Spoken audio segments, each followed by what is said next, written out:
iHeartRadio.com. Search Coast to Coast AM and all our podcasts will pop right up. Make it real easy. Just go to coasttocoastam.com and Lex has all the info laid right out for you. Super. Now, of course, if you're not a Coast Insider, you can be for 15 cents a day. I love being a Coast Insider. I travel a lot. I do always have my shows. I download them on my podcast and never miss a thing. And every show I learn at least one thing. Hey, this is Buck. I'm a Coast to Coast Insider, and I'll tell you what. It's a great thing for me. Here in West Virginia, we get inundated with snow. But it doesn't matter as long as we have our provisions. I've got 5 years of Coast to Coast programs to play.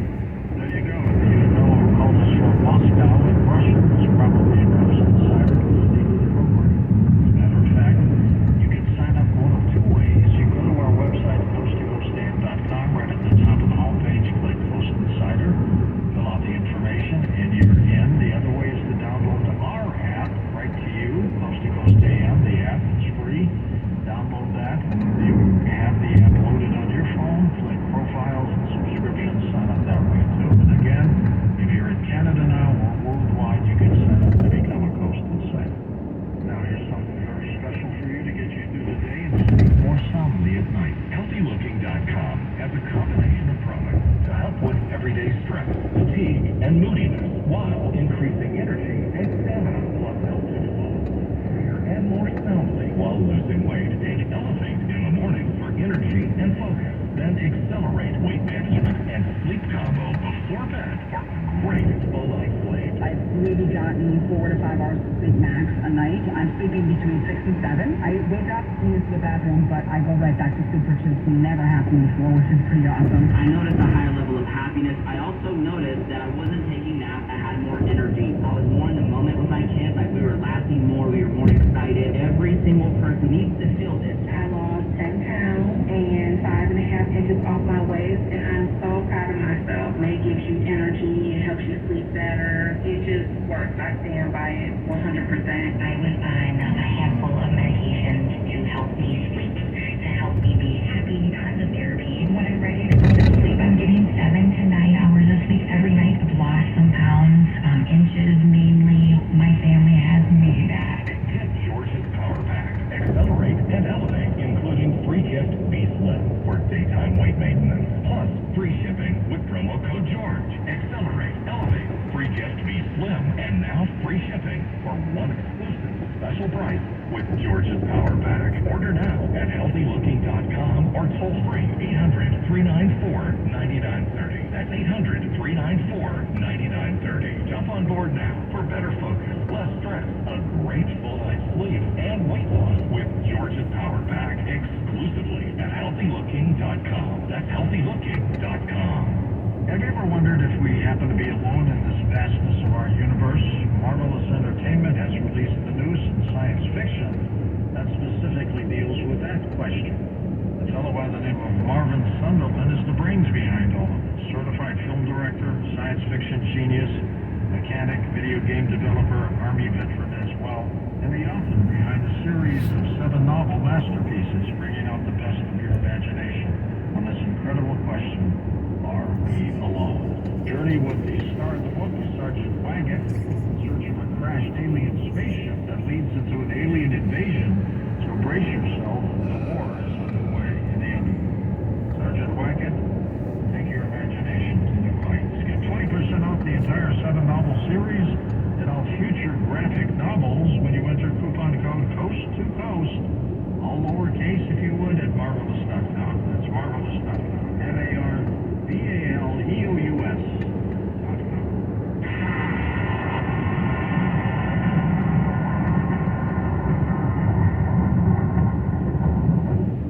Real people, real stories. So I had an appointment with the surgeon, and he was told me what all he was going to do, and it was just absolutely horrendous. I came home, I started on Carnivora, and I called and canceled my surgery, and she said, "Are you going someplace else?" I said, "No, I'm taking care of it myself." She said, "Okay." And my problem on my skin went away. I have bruising that's all over my arms. 3 weeks after I was on the Carnivora, I noticed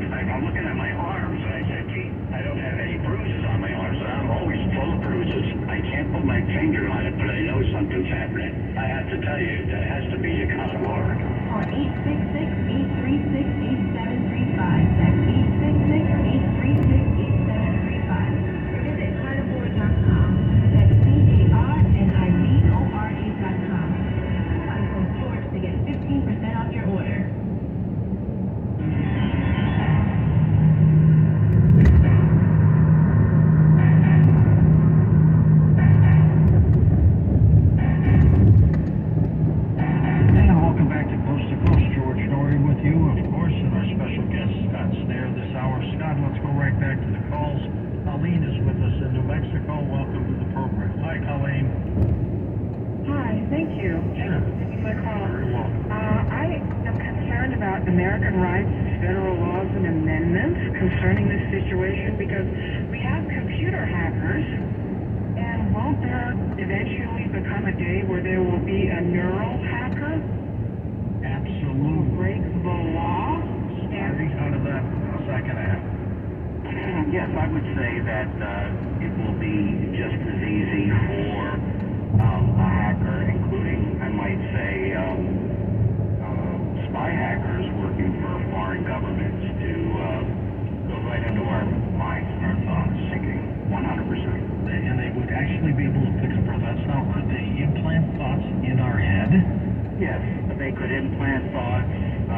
In other words, we would have memories of things that never really happened, and probably worse, I would say, is they could remove thoughts. So, say I'm a CIA agent, and I'm looking to infiltrate a certain plan that's going on in another country. If that hacker were able to go into my mind, they could remove my entire plan for infiltrating the system that I was going to study. Of course, if I hacked into it to have everybody in the world listening coast to coast, would that work? It could happen. It might be a new way down the road of people listening to your show. They would just go right into your brain. Absolutely. That's crazy. It really is. Yeah, I mean, To mine, it would just be static. nothing there, right? I think there's a lot there. Thanks, Colleen. Appreciate your call. Next up, let's go to whose turn is it? It's Gary in Pennsylvania. Gary, thanks for holding. Go ahead. Hi, George. Great show. Thank you. Nice show. Fascinating subject. My favorite actor was always Cliff Robertson. Played Cliff Robertson. He was great. And he did a movie with Claire Bloom, who was based on a short story called Flowers for Algernon. Yeah, it's called Charlie. And I agree with Scott 100%. I am totally 1,000% against 1,000%. Me too. And I'll just, whatever Scott has to say, I'll hang up. Thank you, George. I think a lot of people would be opposed to this, Scott, if we polled them. Yeah, an interesting thing about the story, Flowers for Algernon, is that the treatment that he receives, at least initially, improves his cognitive abilities to the point where he's not a special needs person anymore. He starts thinking in advanced ways. The woman who's counseling him falls in love with him, and it seems like everything is good. But then the treatment winds up having detrimental effects that overshadow everything good that was going on, and he winds up regressing again. And again, I would go back to those year 1 versus year 4 meth photos you see of people. I just think by 4 years into having this thing in our head, we're going to look like those year 4 meth addicts that are ready to die. Do you see any benefit at all of having a smartphone implanted in your brain? Well, there are, What's the upside? like I mentioned before, there are people who can benefit. Let me back up and say this. I don't think there's anything wrong with the hardware per se. In other words, I don't know, let's say down the road, the medulla, if somebody can come up with a synthetic medulla and put it in your mind, and you're able to think clearly, I don't have a problem with that. I say, hey, more power to you. Again, my concern is the connectivity and the notion that you're going to be able to think more quickly, you're going to process information, you're going to be able to transmit it more quickly. I think that's what's going to mess us up. But I don't necessarily have a problem with somebody with brain damage having part of their brain repaired or replaced, or again, somebody with a problem with their optic nerve, or somebody who can't hear having a collar implant. I don't see any problem with that. It's the software and the connectivity. That's where I think the big problems are. Sherry's in Texas, east of the Rockies. Welcome aboard, Sherry. Thank you, George. What I want to know, Scott, is would this technology make meditation impossible? I mean, could it be turned off to enable meditation? And what effect would it have on creative thought? Interesting questions. Well, there are meditation apps out there, and some of them I would imagine are very effective, although, I mean, I meditate. I do Tai Chi every day. I can't imagine having my phone on while I meditate. I turn it off. But to the extent that some people like to use a meditation app, if that app would go right into your mind, where while you're meditating, in your brain screen, you're seeing pretty flowers and you're hearing pretty music, I would imagine there's nothing wrong with that. What about the possibility of implanting these things in your brain to learn things? Right, like I mentioned before. Language or something. There's a cute girl next door and you want to meet her. She just moved in, but she only speaks Spanish.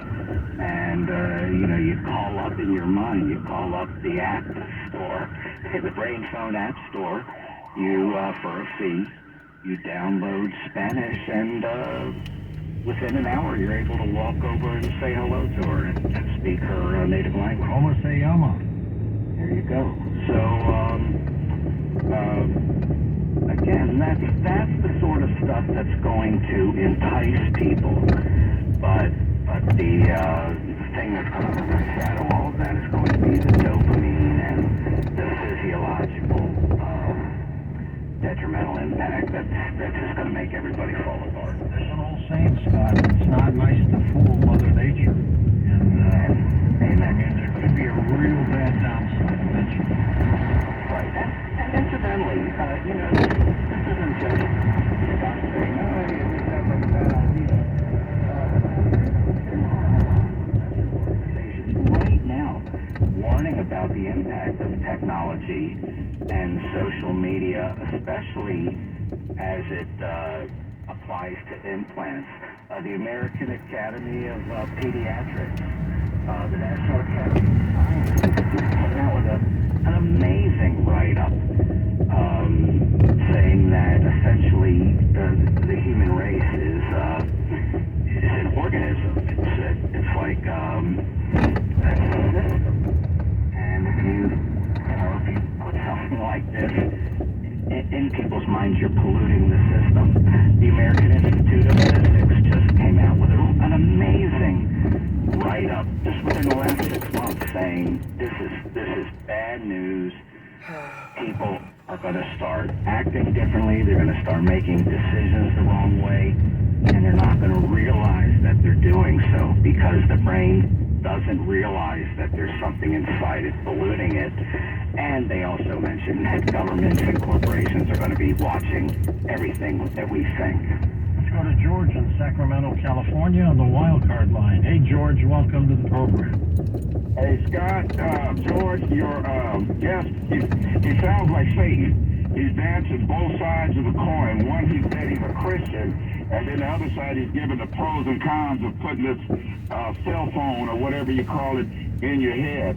I studied Neuralink, man. Elon Musk and everything he's doing, man, going to hell. The Bible says if you take it, don't take it. Revelation 13, you don't become a cyborg. Well, Scott's opposed to it. Scott, I haven't heard you say anything positive about it, really. Well, there have been a couple of questions you've asked, George. What is the plus side of it? The upside. And I don't want to, I don't want to like poo-poo your question. Clearly, there are some things that are going to attract people to this technology, but by and large, I say, what good is it? What good is all those benefits if 4 years down the road you're going to look like a meth addict with this thing in your head? So I agree with your caller. I think it's bad news. It's bad news, George. You're right about that. Jim in Delaware, take it away, Jimmy. Fucking bitch.